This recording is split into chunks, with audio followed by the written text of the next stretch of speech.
Centre-ville de Dunkerque.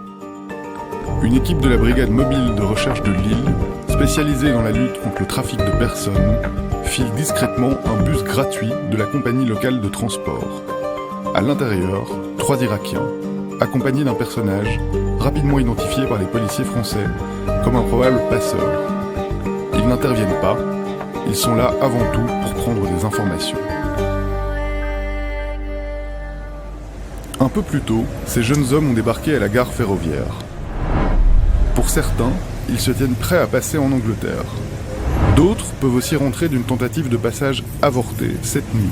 Ou alors, tout simplement, ce sont des nouveaux arrivants, venus rejoindre les quelques 1200 Irako-Kurdes installés au Puitouk, une réserve naturelle située sur la commune de Grande-Synthe. Dans ce campement sauvage, au milieu de 48 hectares de végétation qui s'étire à l'arrière d'un magasin Auchan, le nombre de candidats à l'exil clandestin vers l'Angleterre grandit tous les jours. Un intense trafic sans frontières et à double flux existe entre la Belgique et la France. Chaque nuit, des passeurs embarquent des migrants à bord de voitures, puis vont les déposer sur des parkings d'autoroute de l'autre côté de la frontière belge.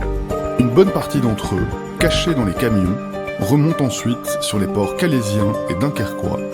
S'y ajoutent tous ceux qui partent directement de Belgique, parmi lesquels beaucoup d'Érythréens et de Soudanais, comme relevé lors des contrôles.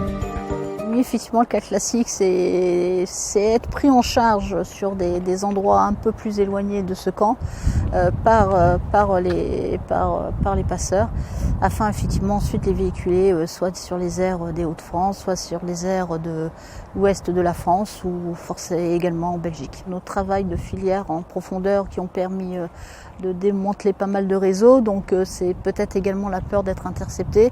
Donc n'ayant pas de compétences sur le territoire belge, c'est pour eux une aubaine d'y aller.